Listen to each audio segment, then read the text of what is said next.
be kind of an informal. It's going to be a short intro. Thank you, everyone, for being here. This is the last Digital Friday of this semester, meaning that it's also the last one of this scholar year. We've had like 4 sessions in total. They've been like pretty amazingly linked somehow with presenters suggesting topics that did connect to each other in extremely interesting ways, even though most of the time it's random because it's based on voluntary presenters. It's been an extremely nice exercise for us to listen to your presentation, discover what you've been working on.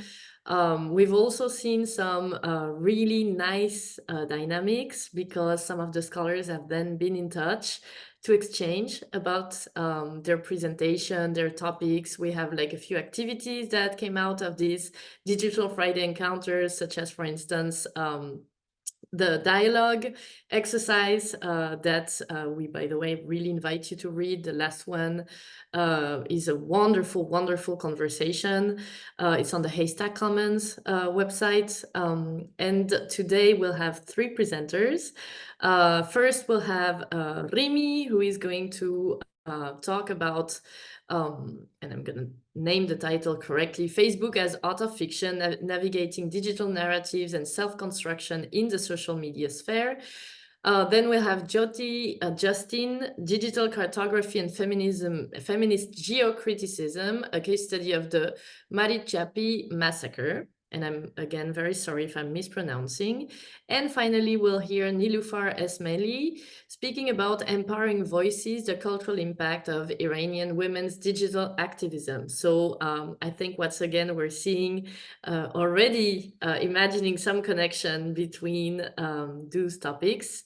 We're really, really happy to have you here on a Friday. We know the effort, and we know specifically at this point of the semester how heavy the workloads are getting. So thank you to all 3 of you for presenting. Thank you to everyone for being present. And I'm just gonna leave the floor to Rimi to present your topic.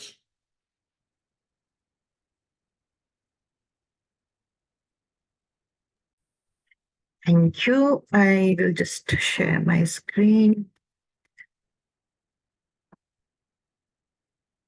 Yeah, this is visible, right? Yes.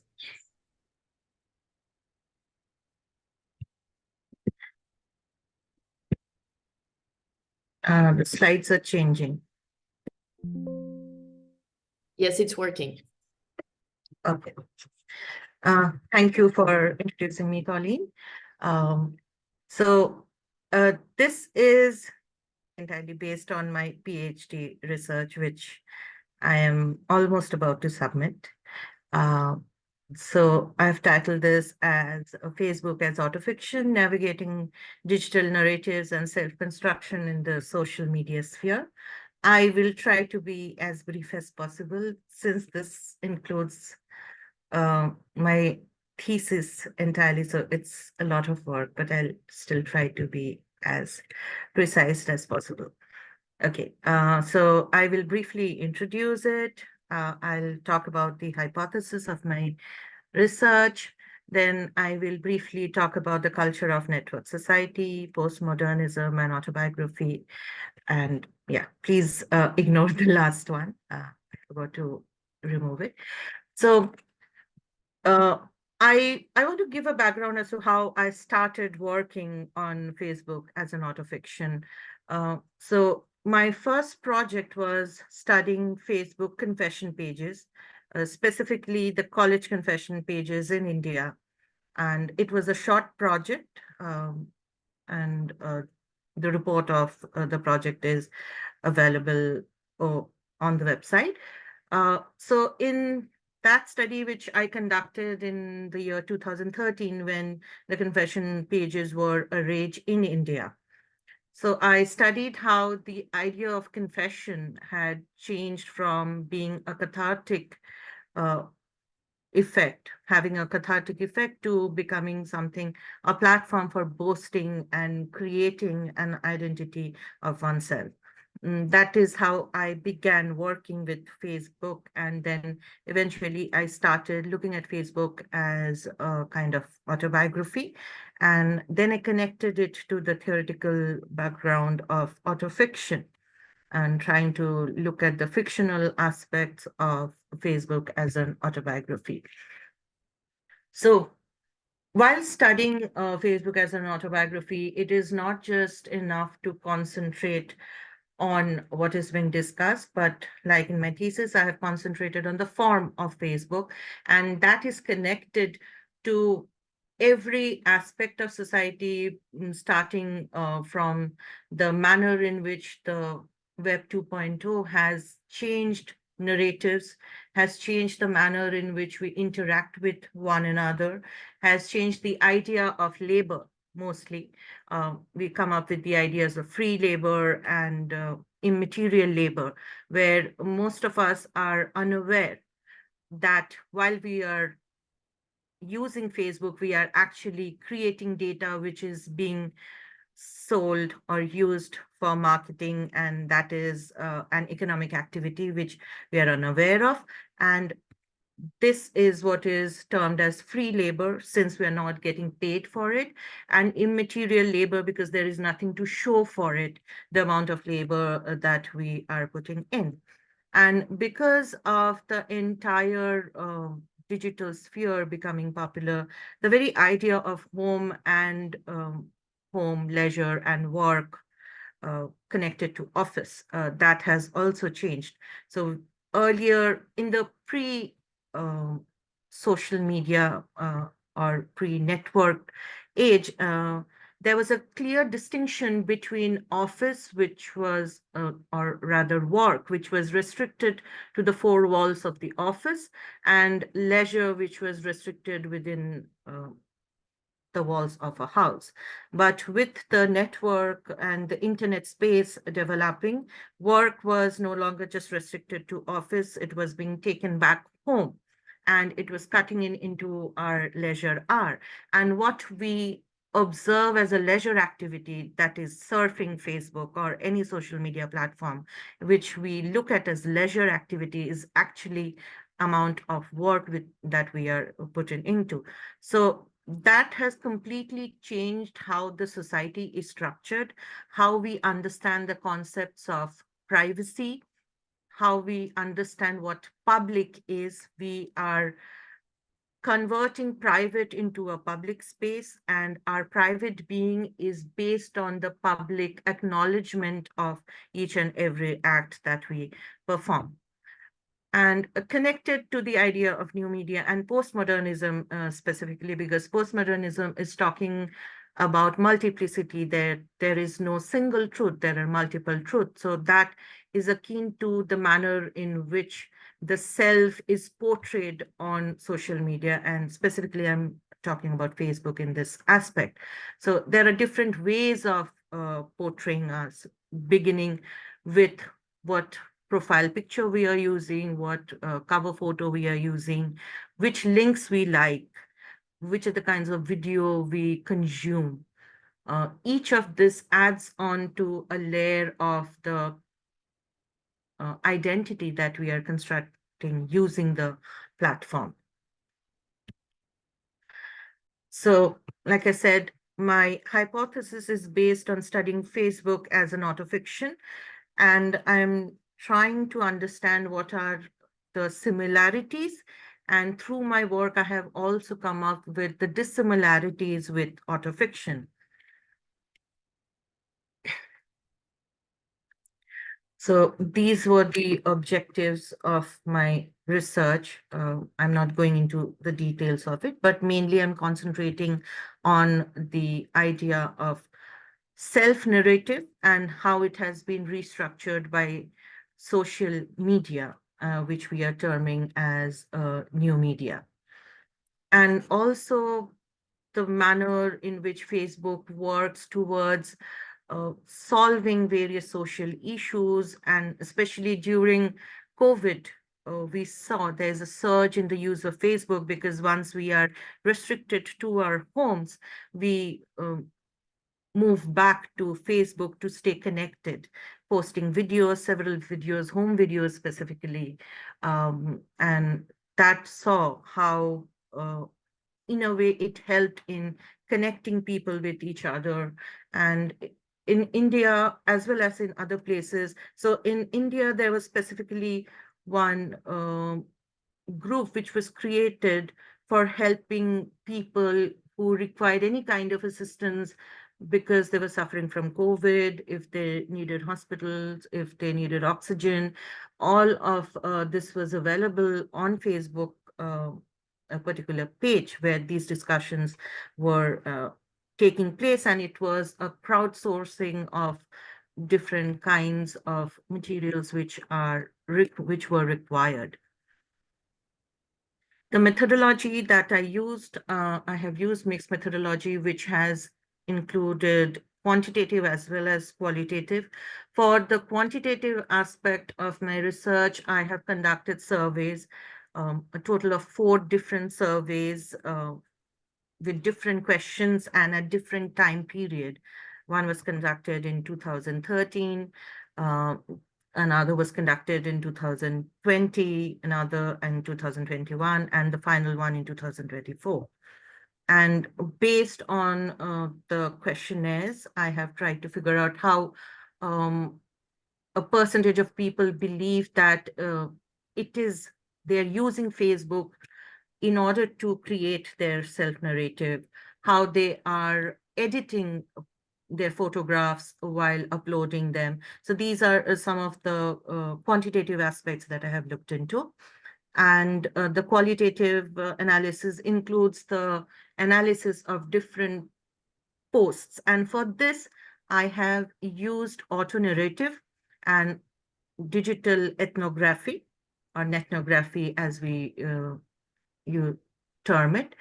So because it is very difficult, and also because studying social media is something which is something very new.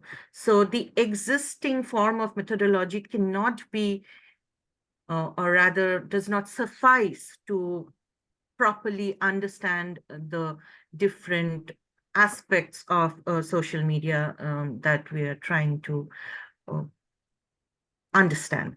So because of that, I have used this auto narrative, since getting data from Facebook is something which is very difficult, because you cannot scrape data from Facebook. So because of that, I have used my profile as the base of the research, specifically because I am concentrating on the form, the structure of Facebook. And instead of looking at this as a bias, as a methodological bias, I believe it is one of the elements which is enhancing the understanding of my research, because my subjective analysis of a particular post is adding on to the understanding of my research proposal. And I have mainly collected the data using snowball sampling, where I have shared the questionnaires on Facebook and WhatsApp, and then I have asked my acquaintances to share it further, and that is how I have collected the data. So for the final survey, I collected 143 responses, and after that it stabilized, so I did not further and wait for any further responses. So when we are talking of the culture of network society, we are talking about the commodification of culture. I've already spoken about immaterial labor, free labor.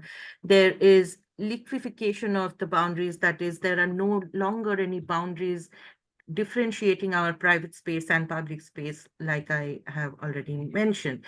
And also what we see is the culture of speed. So now we have Facebook Reels, which allows us to post videos which are live, which was actually a particular element which was introduced based on the policies of India specifically, because India banned the use of TikTok, and it is still banned in India. So in order to provide an alternative to TikTok, Facebook introduced the Facebook Live feature.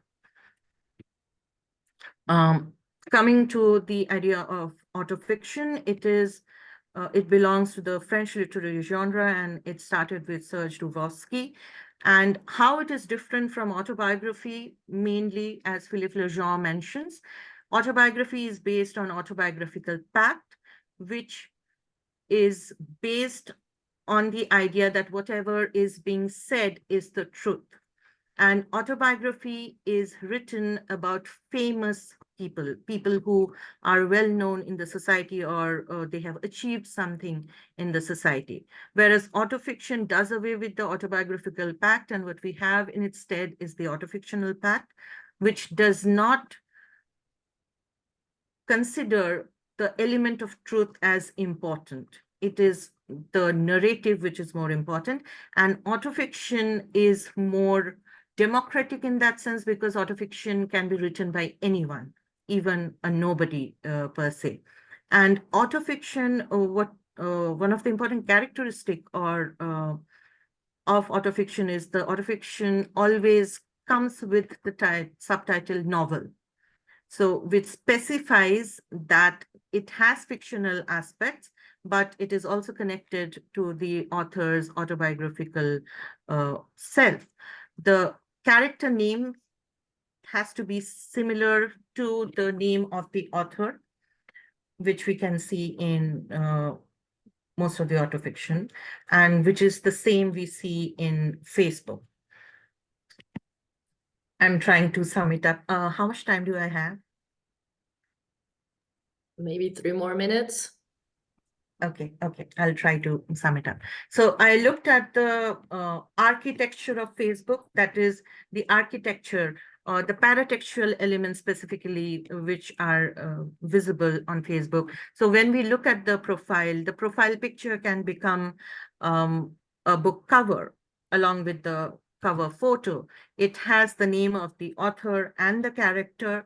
It also includes different links, which in a way tries to summarize the life of the user of a particular profile. So this is something which is observed with the introduction of the digital space specifically. That is the changing of narrative to archiving. The archiving material becomes more important, and the archive becomes the narrative. And this way of listing or archiving is something we see in the work of, okay, I completely forgot. I'm so sorry.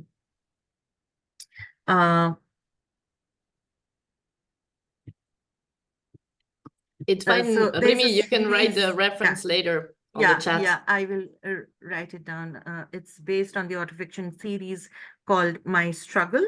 It's a Norwegian series. And in this, the author lists each and every event that happens in his life. He's not picking and choosing. So he's talking about every relationship he has had, irrespective of whether it was short or long, or it was happy, not happy. He's listing each and everything. Similarly, we see the same thing happening on Facebook. But in case of Facebook, where it differs from the textual autofiction, is the algorithm that functions in Facebook, and also the fact that it is listing much more data than is available in the textual format. And in the text, in an autofiction novel, printed novel, it ends at some point, and it is only the author saying. The reader plays no role in it. But in case of Facebook, it goes on as a run-on narrative, and the role of the author and the reader keeps on interchanging. So I post something, someone reads and then comments on it, then the person commenting becomes the author and I become the reader. So there is no strict boundary between the author and the reader. And like I mentioned, it is run on. And irrespective of whether we understand or not, each and every action of ours can be found in the list. Which link we have clicked, how many times we have visited a page, whose message we have liked, heart reacted, everything is visible and there are enormous number of lists and connections and interconnections. So it's a narrative which keeps on growing and crowdsourced. It is not limited. Even if something is deleted, it leaves behind a digital trace. So like you can see in this particular image, it says the content isn't available. So the absence of the content also marks the presence of the content at some point of time. So these are aspects where it differs from the textual or printed autofiction tradition. And that is why, so my conclusion was that there is a requirement for a different genre to understand and define the Facebook narrative, which has fictional elements because it is based on the algorithms that are running. So you have different options, but that is also very limited. So if you write a short post, you get options of changing background, using different elements, colors. The moment it increases, the post increases in size, it just becomes black and white. You no longer get those options. So all of this influences how we are portraying ourselves, how many likes we are getting. That is what we are looking at when we are posting a particular picture or writing something. So all of these influences can be looked at as fictional aspects, which are going into creating our self-narrative. So these are other images. Rimi, Yeah, Rimi, just I'm going last to one. ask you to conclude, yes, because we have like other Yeah, presenter. yeah. So I mentioned something called the evocative object share used by Sherry Turkle. So the images and for example, in this monument, it is not only representing a particular day in the life of these two individuals, but it also represents the colonial background and the political legacies of India.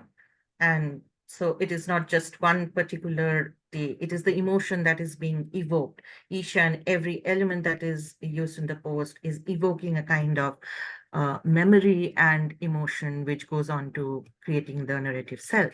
So yeah, and the challenges I faced, like I mentioned, collecting data from Facebook, it was tedious. I had to individually go and ask for permissions from people whose posts I have used. And yeah, so that's it. Thank you for your patient listening. I know it was very jumbled up, but thank you. Thank you.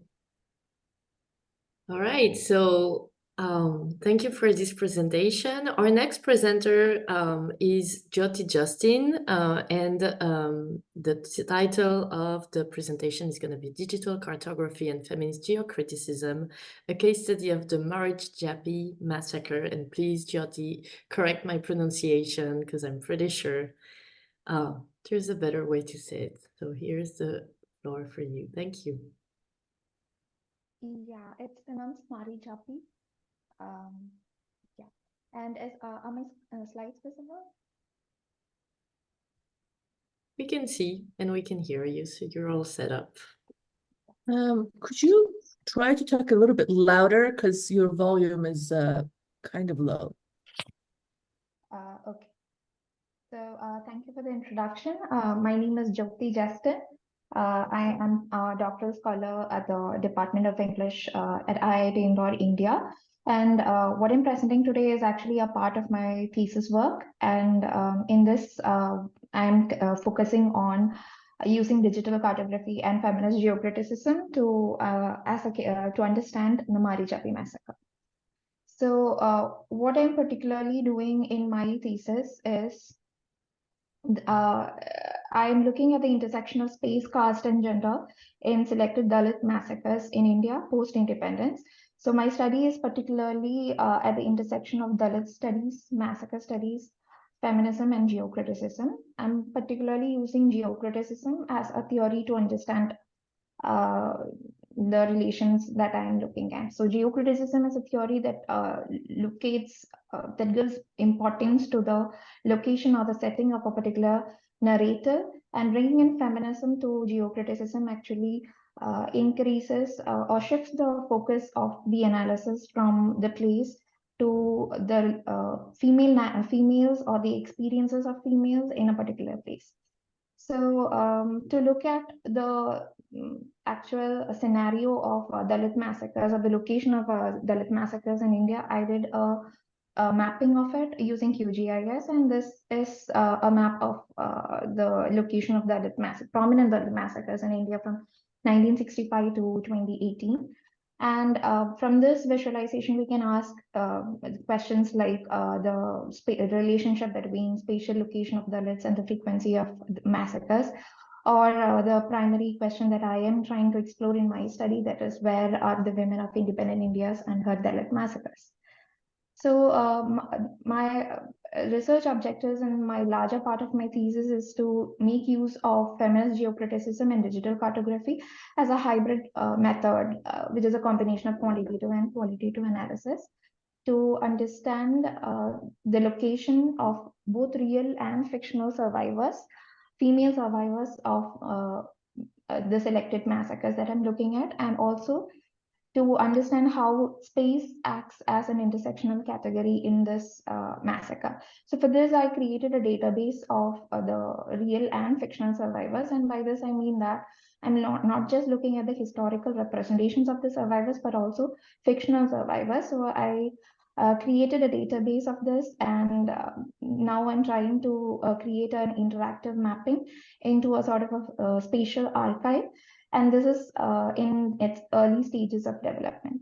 So in this presentation, I'm looking at Marijapi massacre, which took place in West Bengal in India. And we have done a basic mapping of the survivors, camp locations, and refugee movements within the massacre. So to understand this, we have to look at the background of the massacre. So in India, there was this partition of a particular state in India called Bengal into East Bengal and West Bengal. And this was primarily based on religion, as the Muslims were mostly staying back in East Bengal. The new country that formed was Bangladesh, whereas the Hindus chose to stay back in West Bengal. And we can also see caste operation in this partition, as there was a movement of refugees from East Bengal to West Bengal and back. And in this, we can see that the upper caste refugees were able to access West Bengal easily, and they were relocated to the capital of West Bengal, that is Calcutta, whereas the lower caste refugees had to move to a forest-like area called Dandakaranya. They were resettled there by the state itself. But due to the forest-like conditions there, and due to unfavorable conditions, they had to move to Sundarbans, which is a group of island that was closer to their actual inhabitant, that is East Bengal. So they particularly moved to Marijapi, and the state tried to evict them from Marijapi, which resulted in a protest. And finally, the state gave an order for open police firing, which resulted in a mass killing, or the Marijapi massacre. It is said that there was about 10 to 10,000 deaths as part of the massacre, but this official number is not available, as the state is still declining that such a massacre ever happened. So I looked at the research on Marijapi to see that this incident was studied or researched much later, that is in 1990s, and there is a lack of a proper gender perspective on this massacre. So what I did is to collect data on the female survivors of the massacre from online newspaper reports, literary, fictional, and non-fictional texts, research articles, court orders, etc., and to analyze them using feminist geocriticism, that is by locating the female survivors in the place of the narratives, that is Marijapi in this case, and to create a visualization of these massacres, survivors in the location in which they were massacred. So, and using this visualization, we did an analysis of the space, caste, and gender relation in the massacre. So the text that I looked at for Marijapi we are only looking at English texts as of now, though I also aim to expand it to Bengali texts in future. So the fictional text that I'm looking at is Amitav Ghosh's Hungry Tide, and there are also non-fictional texts. So the methodology consisted of first locating the place, following the geocritical pattern of locating the place from multiple narratives. And then we identify the narratives on the place, and also thirdly, we identified the female survivors from the narrators. And the stages in mapping consisted of manually geopassing all the survivors, and then I geocoded them, the data of the survivors with the latitudinal and longitudinal values, and finally georectified the survivors to a 1979 map. So the conclusions that we got as a part of this study is that there is a use of both real and fictional settings in the narratives on Marijapi massacre, particularly because it gave freedom to the writers to express freely their concerns and the survivor experiences of the massacre. And there are similarities between these real and fictional characters and settings. For instance, Ghosh makes use of Lucy Bari, which is a fictional space, but it is possible to locate Lucy Bari within physical coordinates, because he describes the space to be in between Emily Bari, Jamespur, and Anpur, which are actual physical places.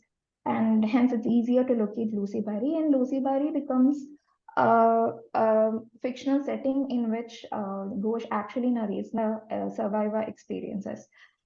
He also mentions Marijapi, but the main plot of the narrative is centered or focused on Lucy Bari. So this is how I mapped Lucy Bari within the actual coordinate system. And for this, for the entire presentation, I've actually used QGIS. So I also did a comparison between the real survivors and the survivors and also their spaces. One thing that I've noticed is that there is a striking difference in the portrayal of upper caste and lower caste women. For instance, Kusum, who is a Dalit woman, she was located in Marijapi, which is actually the site of the massacre, and she had first-hand experience of the massacre, whereas Nilima Bose, who's an upper caste educated woman, she was located in Lucy Bari, the fictional space, which was a much safer space as compared to Marijapi, because Marijapi is where the lower caste were located, which eventually led to their massacre. I also did a mapping of the states in which the survivors were actually located, and I found that they were scattered in West Bengal, Orissa, and Chhattisgarh, and these are all places that are actually closer to the site of the massacre. Whereas the fictional women were concentrated in Lucy Bari and Marijapi. In this mapping, we can see the intersections between the real and the fictional representation, the survivor representations. And these are mostly concentrated in West Bengal or Sundarban area. This is like a georeference map of 1979 map, in which I did the mapping again. So QGIS actually lets you georeference these maps, and in this way we can understand how the spatial patterns changed over time. And some things that prominent conclusions with regard to space that we found is that most of the lower caste survivors were located closer to the site of the massacre, that is Marijapi. And even after the massacre, they were all located in the same space. And whereas the upper caste women were having access to better facilities and a better area, a safer space. So by this, we believe that space should be considered as a category in the intersectional identity of Dalits, because caste determines the space of Dalits, which in turn affected their gendered experiences in a particular space.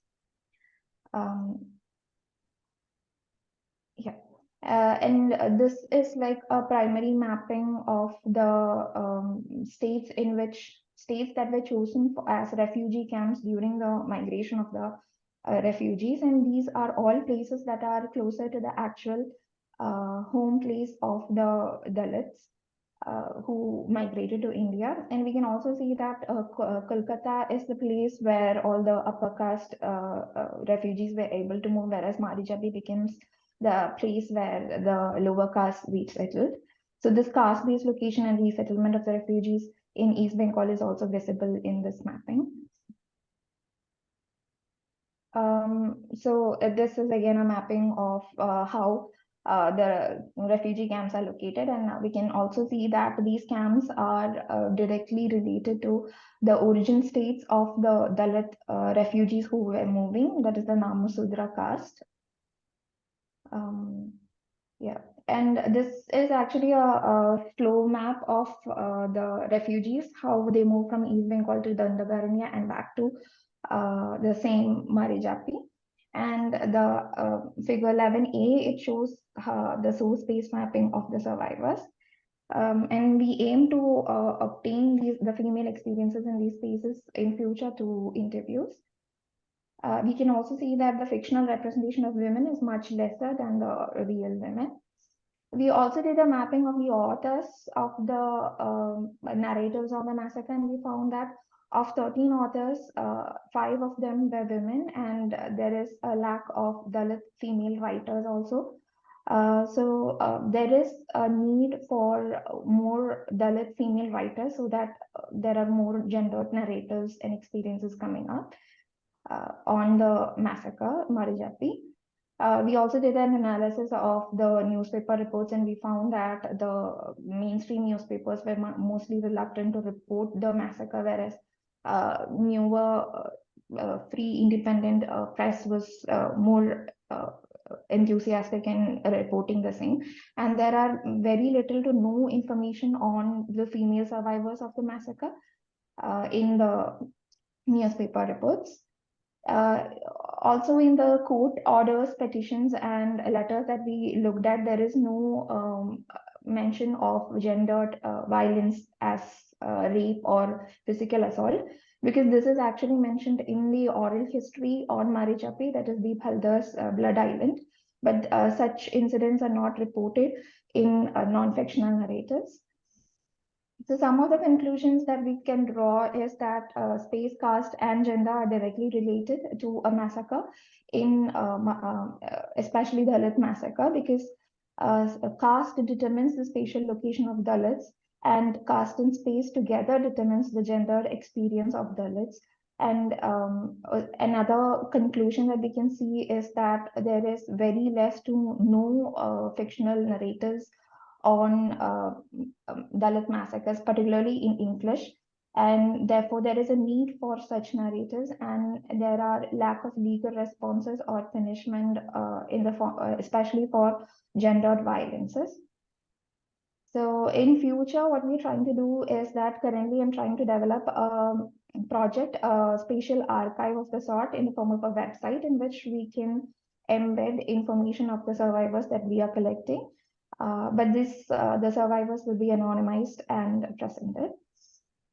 So these are the references, and thanks to the organizers for giving me this opportunity.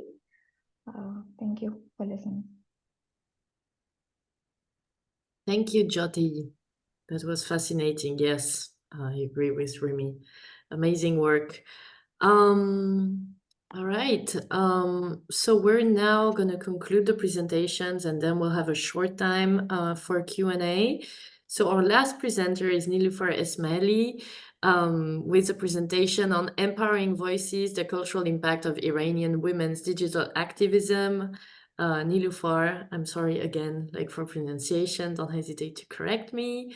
And you can now present. Thank you.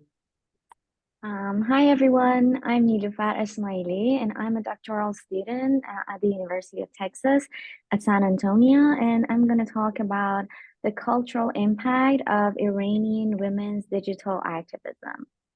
Okay, let me see. So, after the death of Mahsa Amini in September 2022, there were so many protests around the world, and Iranian women were demanding their rights and freedom. And in the face of an authoritarian government that strictly controls dissent, Iranian activists turn to digital activism as their primary mode of resistance. And they use social media platforms like Instagram and Twitter, that is known as X. These platforms enable the voices of these activists to spread rapidly within Iran and outside the borders of Iran to the Iranian diaspora communities. And this digital activism has profoundly influenced cultural productions, including literature, cinema, and arts. So to visualize the key components of this digital activism, I have created a graph with 4 main nodes: Mahsa Amini hashtag with the color turquoise, a Women Life Freedom hashtag with the same color, My Stealthy Freedom Movement with navy blue color, and 1 million signatures campaign with yellow. So Mahsa Amini and Women Life Freedom hashtags represent the online activism that erupted after Amini's death. My Stealthy Freedom is an ongoing movement protesting Iran's compulsory hijab laws, and 1 million signatures campaign aims to collect signatures to repeal discriminatory laws against women. And together, these nodes capture the multifaceted nature of Iranian women's digital activism. So I'm going to talk about transnational advocacy networks. The power of digital activism lies in its ability to rapidly disseminate information and unite people across borders in pursuit of a common purpose. And according to Keck and Sticking, voices that are suppressed in their own societies may find that networks can project and amplify their concerns into an international arena, which in turn can echo back into their own countries. Transnational networks multiply the voices that are heard in international and domestic policies. So I gathered the data for this project using social media platforms like X and Instagram. And it is important to know that a significant portion of the information that I collected is in Farsi, which is the native language of Iran and my native language rather than English.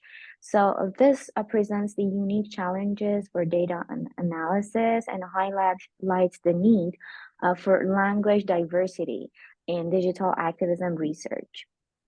And another fact to mention is that activists within Iran face limited access to these social media platforms due to government restrictions and censorship. And Iranian activists in the diaspora played a very important role in amplifying the voices of those who were inside Iran. And they helped to develop the Women Life Freedom movement. So by sharing news, images, and personal stories on social media, Iranian activists made the world aware of Mahsa Amini's death and the broader struggle for women's rights. So they applied a kind of international pressure on the Iranian government. Here you can see Women Life Freedom node, and you can see that I have used the color orange to show to demonstrate people here, and I have used different colors for edges. So there are 2 types of activists here, Iranian activists and also their transnational supporters. So I use the color green for on the edges. I use the color green for showing Iranian activists and purple for their international supporters. So one of the international supporters of Women Life Freedom Movement was Alicia Garza, who is a prominent social activist and one of the co-founders of the Black Lives Matter movement. So she used her own Instagram account to share information about Mahsa Amini's case and called on her followers to speak out against the brutality and state violence in Iran. While social media activism can rapidly raise awareness, digital activism involves the systematic work of collecting, analyzing, and visualizing information to expose injustice and advocate for change. And the 1 million signatures campaign shows this kind of data activist approach in the context of Iranian women's activism. And this type of activism emerges in response to missing data because the state and its institutions systematically ignore the phenomenon, neglect to count and register cases, and neglect to conceptualize gender-based violence in a way that it could be even counted precisely. So this campaign aimed to fill this gap by collecting tangible evidence of support for repealing discriminatory laws in Iran. So here you can see the note related to this campaign and the activists, prizes, and websites related to this campaign. And we should know that data activism is emotionally taxing, especially when documenting information related to gender-based violence and oppression. So this is where make the labor visible principle of data feminism comes into play. This 1 million signature campaign tried to humanize discriminatory laws by highlighting the stories of individual women impacted by them. And in this fast-paced and ever-changing landscape of social media, it is crucial to store the information and data in stable data sets and files, because information that are shared on these platforms like Instagram and X is vulnerable to being deleted or lost. So this is a labor-intensive process, and it also aligns with the make labor visible principle of data feminism. And it recognizes and values the often invisible work that goes into preserving and analyzing data.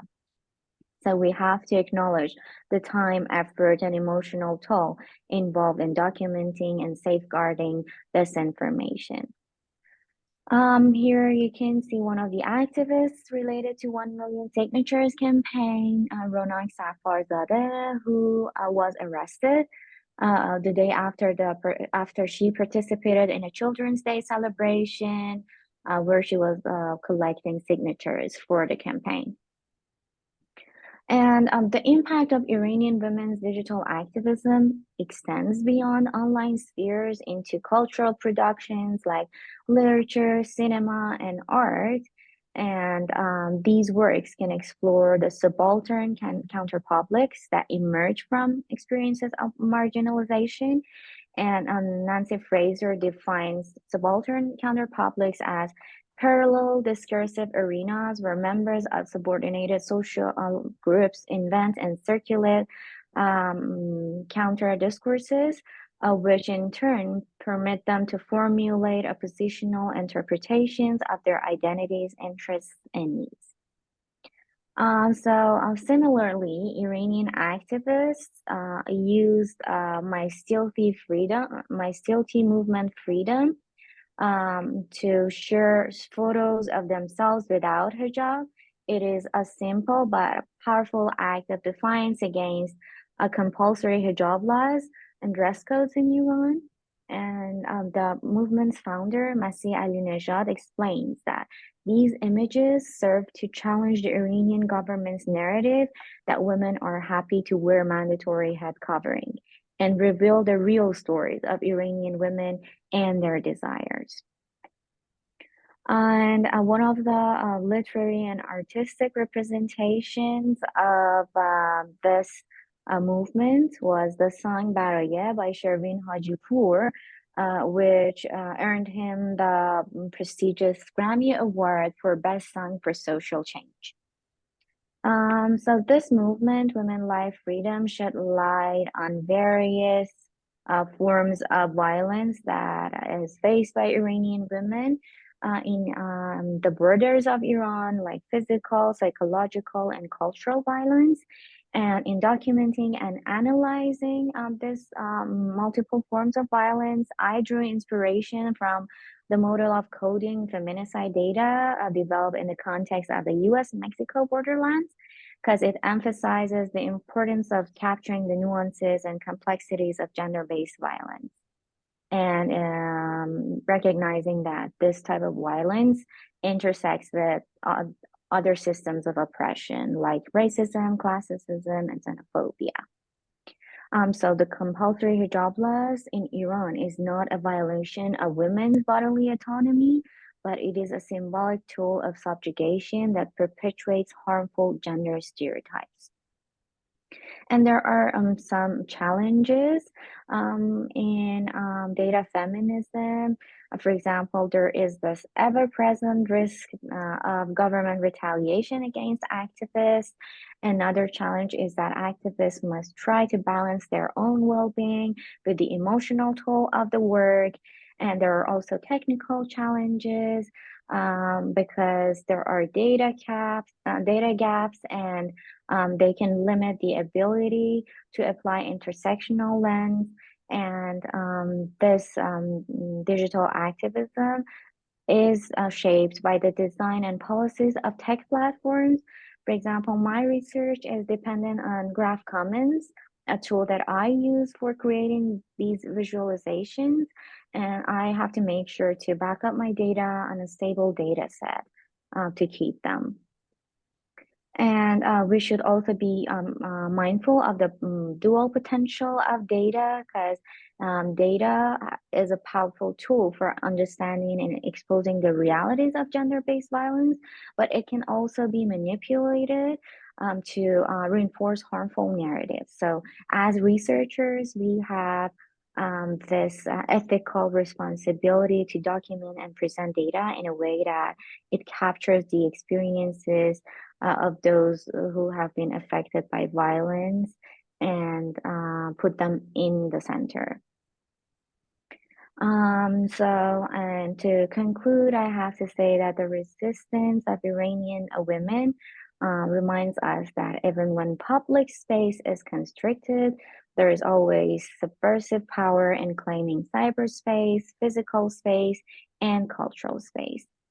And I mapped the data from a Women Life Freedom movement to visually demonstrate the transnational connectivity that is central to my argument. And this visualization serves as an evidence to support my claim that the success of this movement is rooted in its ability to make connections and mobilize support beyond Iran's borders. And I have to mention that this project is an ongoing project. I am still working on it. It's going to be developed, and hopefully it's going to be a chapter of my dissertation. And I welcome any feedback, critiques, or suggestions that can help me improve the quality of this work. And here is my works cited, and thank you for giving me this opportunity to present. Thank you, Niloufar. So first of all, I want to thank our three presenters. One thing that is fascinating is that once again, Digital Friday and HASTAC connections work, because we've had like actually three presentations that I think have in common the interest or analysis of how digital space and narrative can work. We have had a very interesting example, like very interesting examples on data feminism.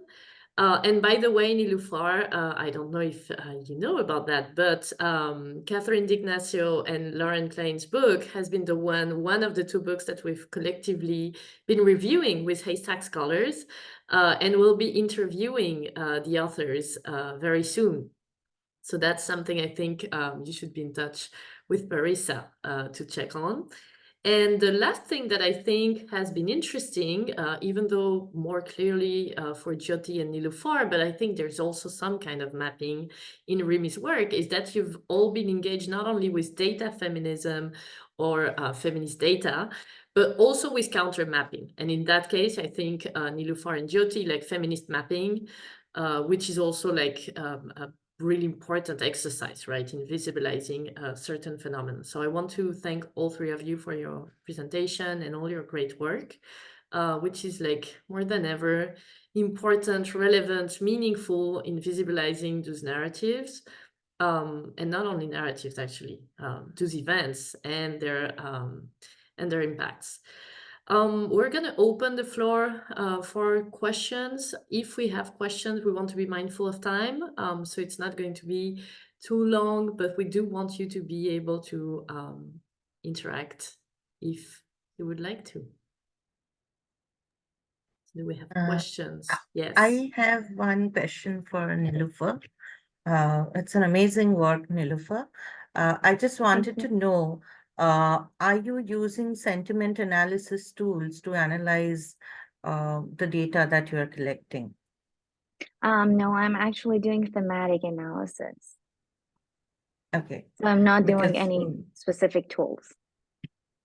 yeah.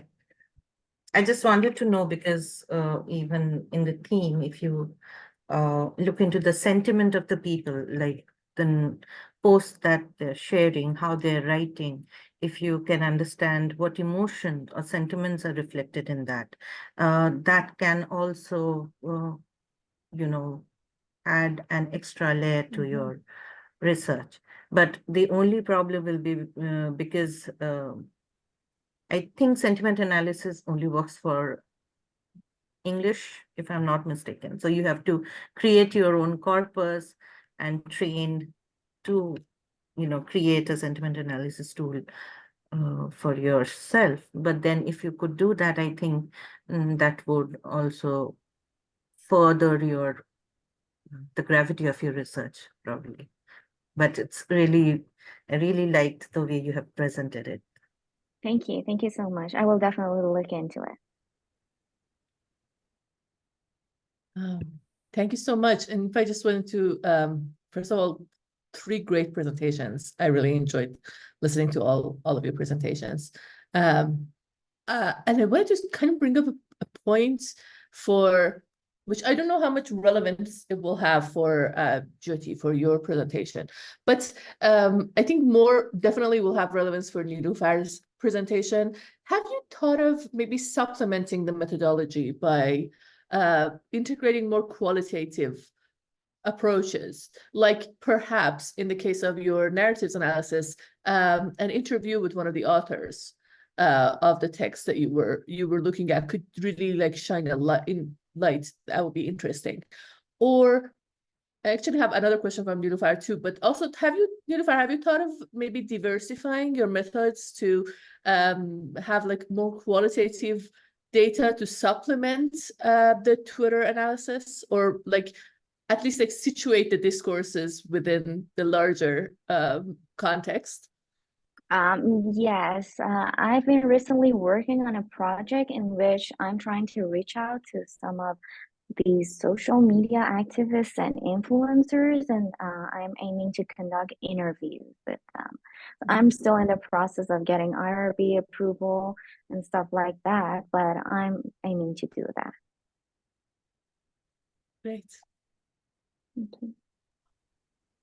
Yeah, for me, I am actually in the process of preparing a questionnaire for my authors. And for the survivors also, it's really difficult to identify the survivors, the real survivors. So accessing them will be a problem. And also, so mainly because in the non-fictional things, the newspaper articles and everything that I've looked at, their names are never mentioned. They are either mentioned as somebody's wife or mother in that sense. So locating them will be difficult. So fieldwork is actually part of my methodology that I initially proposed, but executing it at this stage of my PhD is a bit of a crisis that I am facing now, because I always get this question, and initially I myself proposed to do a fieldwork. So yeah, I am trying to navigate through it by interviewing the authors at least. Yeah. So that's what I'm trying to do. And I have I a question imagine for that it Rimi. would be challenging. Oh, sorry. Yes, I mean, I yes, imagine that would be very, but also ethically challenging and difficult to navigate the yes. landscape of how to interview the survivors. And depending on your discipline, some disciplines might not even have the right setup to kind of protect your data collection practices. And that's another conversation unto itself. Like, how do you design data kind of safety protocols and when you're doing Exactly. something like this, which would be like a lovely thing if you would write about those processes. We could definitely start trigger an interesting conversation for later, because that's a very important topic unto itself. Sorry to interrupt you. Go ahead with your question, please. Yeah, and even in the archive that I'm trying to publish now, I'm anonymizing all the names, like all the historical representations. I have to anonymize everyone. And so, yeah, I am planning to publish a section on the data pipeline and how I'm trying to work around all those things. Yeah, thank you for the question. Thank you for that, Jyothi. I was actually gonna jump on Parissa's question specifically for Niloufar and you about like the danger of mapping phenomenons about already vulnerable population, right? Because it's been kind of an ethical challenge to do research and make visible certain narratives and events and like movement of people, displacement of people specifically, and in this case, on top of it, with like class and gender vulnerable populations, and like how do you navigate that? Because like in both your cases, we could easily imagine how mapping out and making visible those movements and those life trajectories can still put some of these people like in danger. So how do you navigate that? Okay, do you want to go ahead, Jyothi? Yeah, in my case, like as of now, I'm only trying to anonymize, and also we are not trying to provide the precise location or access to all these data.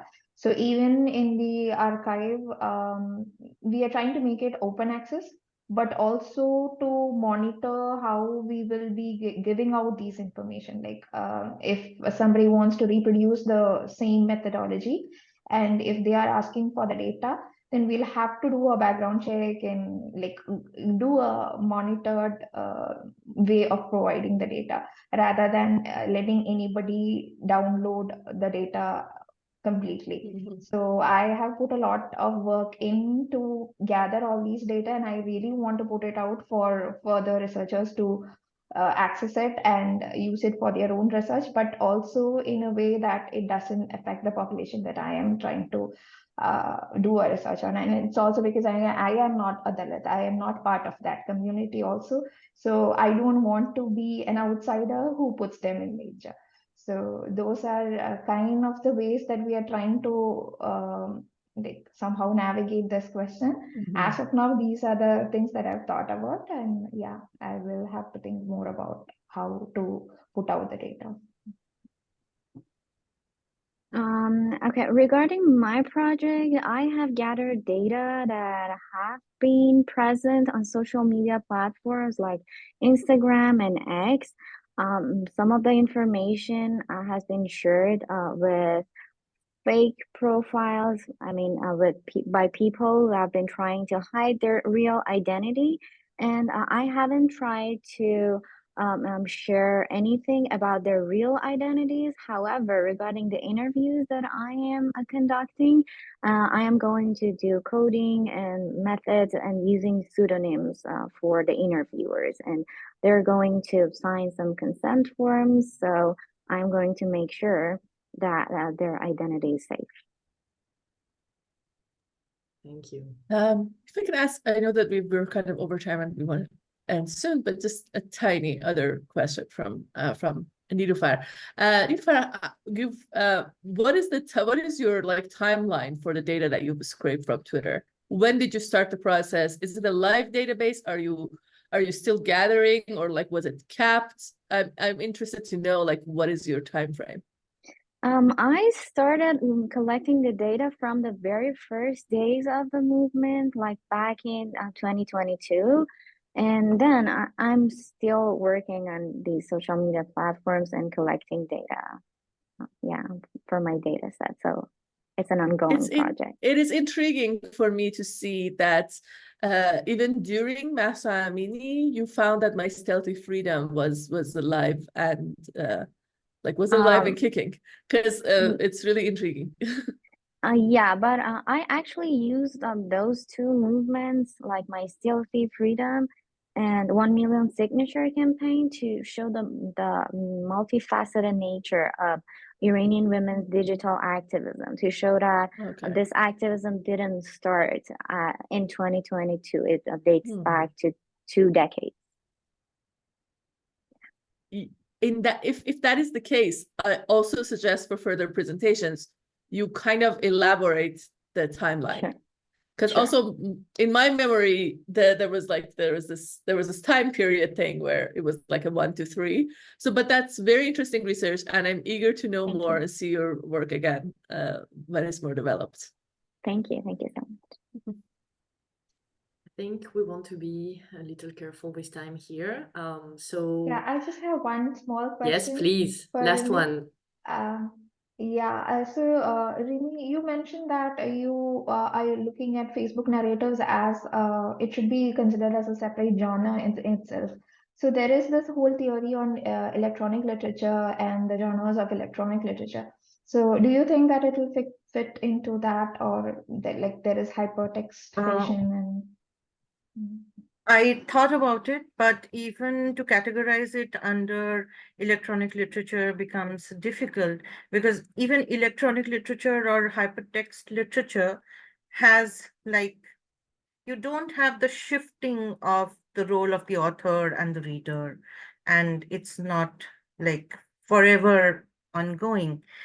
And more than that, why I don't want to specify it under electronic literature is because I am focusing on how the digital space is changing the manner in which we are perceiving things and we are presuming. We are consuming as well as producing the data, and that the big data which goes into making the Facebook narrative is too large to be contained within electronic literature. That's what I that was what I concluded, rather. I did come up with the term for it, not to sound anyway. So I coined the term which I used, auto data fiction, because it is autofiction, but the autofictionality comes from the nature of the big data. So the manner in which big data is interacting and how we are interacting with big data to portray multiple layers of ourselves on Facebook. So hence I said there needs to be a different genre. So like genre for social media literature, because it involves big data, which I think electronic literature does not entirely encompass. Correct me if I'm wrong. No, I think this is actually a really, really insightful comment. Again, like if you want to write, so for all three of you, first of all, like thank you. This was like a wonderful session. Once again, I was just saying to Parisa, like I'm always really impressed by how sharp all the scholars' work is, you know. And it's really, really like these Digital Fridays are generally, and I want to thank everyone for that, extremely nice and kind and caring instances for you to share your work. Which we also actually hope, you know, are useful for you to prepare for maybe like more formal spaces, academic or not. We want to encourage you to write about your work. Like these kind of discussions are generally like really generating insightful comments and questions. And if you feel like, you know, writing very free format, light writing, pleasant writing, not formatted academic writing about that, we really invite you to blog post, to write like blog post for HASTAC Commons, for instance, you know, but because we have all those questions that kind of generate those creative and insightful ideas, please make sure that you know, somewhere you write about that for yourself and for others. I think we've also seen like I some would really love to write that. Oh, I that would would be love to amazing. write. You don't need And a I had permission, right? actually spoken to Daria before this. So we had an informal conversation and we were thinking about writing the dialogue. And I was Oh, hoping please to do meet you today. so.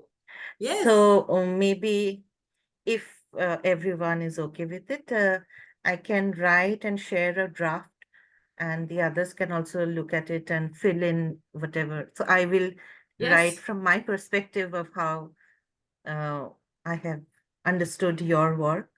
So I might be wrong somewhere, but I would love to write that. Oh, this is great. So we'll be in touch like by email with Parisa to Yeah. kind of help organize. I think also like Jyothi and Niloufar, if you want to, you know, write on like the crosses between your methods and topics, I think it would be also extremely generative.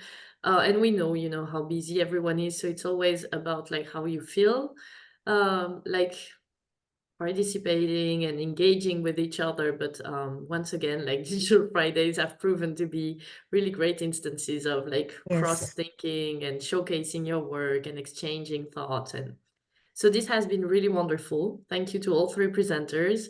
Thank you to the scholars who have joined. We know how busy Fridays are. And thank you to Parisa for organizing this last session brilliantly as always. We'll be posting the recap and the video on our YouTube channel, you know, so you can always like consult everything. We have like all Digital Fridays on the HASTAC Commons and HASTAC Scholars website. So don't hesitate, you know, if you want to see what others are doing. They're really nice instances of sharing work and ideas. So thank you, everyone. Have a wonderful Friday and weekend. Thank you so much, everyone. Thank you. It was Thank really nice you. engaging with you. Bye. Bye. Thank you. Have a nice weekend.